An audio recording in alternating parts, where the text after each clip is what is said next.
things have become almost unbearable for me. And for my family. Nothing has helped. I guess that's why I'm here. So, if I just talk about my troubles, you'll be able to use it later to help with the procedure? Seems hard to believe, but you're the experts. I think many of my issues started when I was young.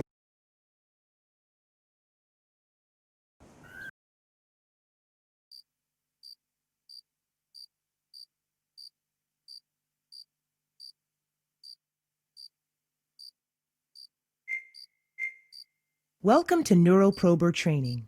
I am pleased to be your guide. When I'm speaking, you can always make a right-click motion to skip this instruction.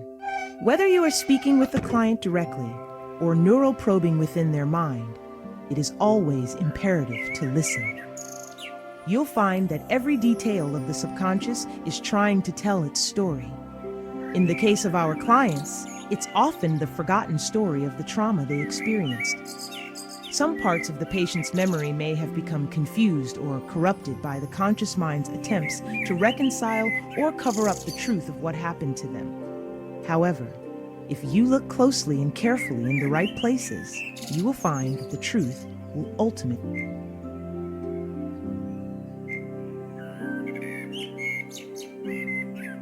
Some parts of the subconscious allow you to interact with them, while neuroprobing, make a left-click motion to engage with it. Holding on to right-click will allow you to move the item around to examine it further. When you are done, you can make a left-click motion again, and it will return to its natural position.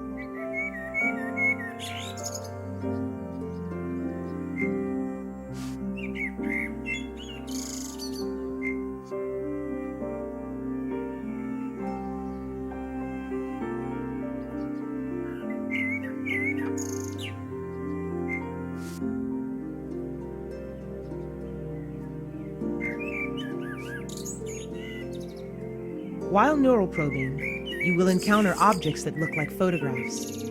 This is how your consciousness interprets the concrete memory moments it finds within the client's psyche. Typically, there are about 10 of these memory photos found in each psyche. The mind can hold on to only so much. When you acknowledge a memory photo, it will surface more prominently in the client's psyche, and at that point can be found in a safe area of the mind, often where you begin within the client's mind. When you have found all 10 photos, you must put 5 of the memories that actually represent the trauma in the proper order. Doing so will, at last, fully release the memory to the client's conscious mind. Often he or she will experience a breakthrough at this moment. That breakthrough is what every neuroprober lives for and is the key to the client finally being able to work towards true recovery.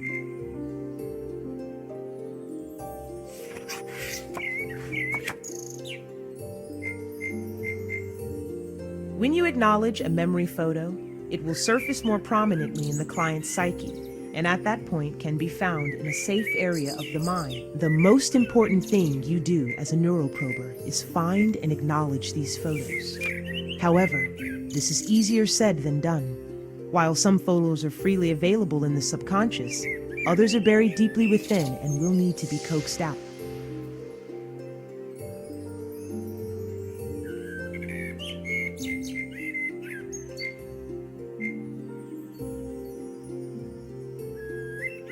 Interacting with one part of the mind can sometimes open up new areas of the psyche. Some things, like these doors, can change their state in response to actions taken elsewhere.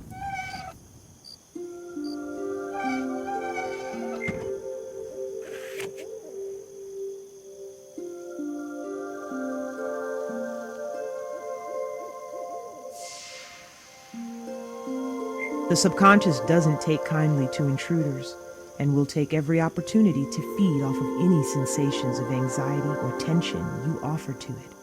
If you can, try to stay calm and peaceful, even in the face of terror. If you can calm yourself, you'll find the subconscious will calm itself too. Here is an example of an especially buried memory. Some details of a given trauma can be especially tenacious, but by gently and cleverly listening to the clues the mind gives you, you will find all you need to work through it. Just think of it as a puzzle for you to solve. When you focus on these puzzles, make a right-click motion if you need to break your concentration.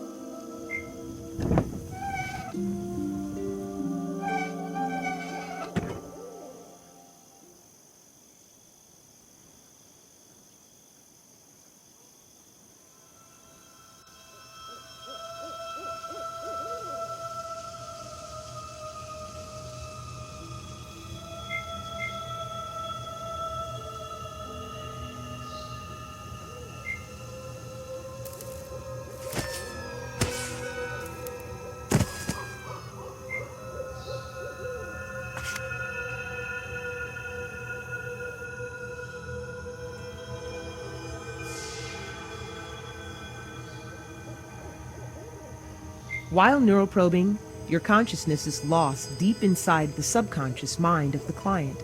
While this is a journey that you must make alone, we at the Neurostalgia Institute take the safety of our neuroprobers very seriously. If you need to access any of your neuroprober tools or pull your consciousness free, press your finger where an escape key might be. This will bring up your neuroprober tools, and you can proceed as needed from there.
Do you remember when I mentioned that the client's subconsciousness can feed off of your fear? Some especially vulnerable areas can be very sensitive and dangerous. When you place your consciousness in another's subconsciousness, there is a risk of you getting hurt, of the pain and turmoil of the client's subconscious drawing your own mind into its agony. You must be brave in these areas despite the risk. You must stay calm. Should you let your fears get the best of you, it will be incredibly difficult to proceed unharmed.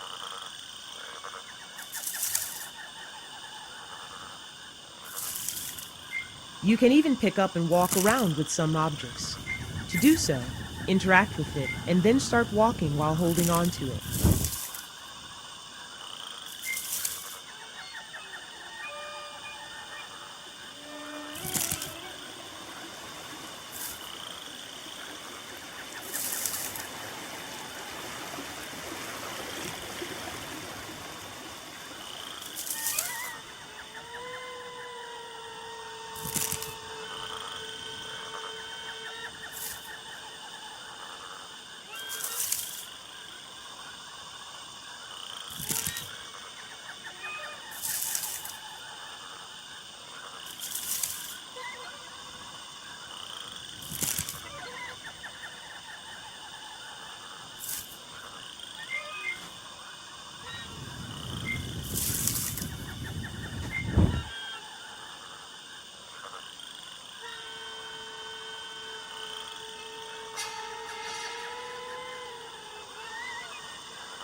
When your consciousness is in another's subconsciousness, your psyches will inevitably intermingle.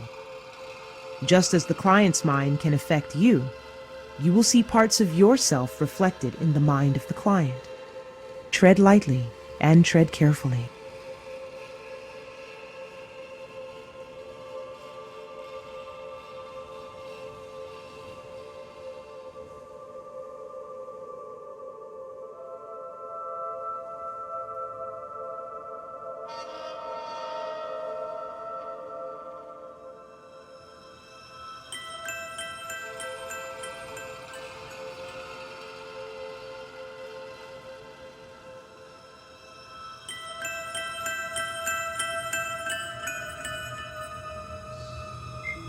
At Neurostalgia, we take great measures to ensure our neuroprober's safety as best we can. However, you are about to proceed through a highly dangerous area that you must face alone. If the client's subconscious becomes too volatile, you will be automatically removed from this area of the mind and taken to a safer area of the mind. Use this as an opportunity to collect yourself. When you're ready, you will be able to easily return to where you left off to battle the darkness and chaos that has taken root in the client's subconscious.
Oh my God.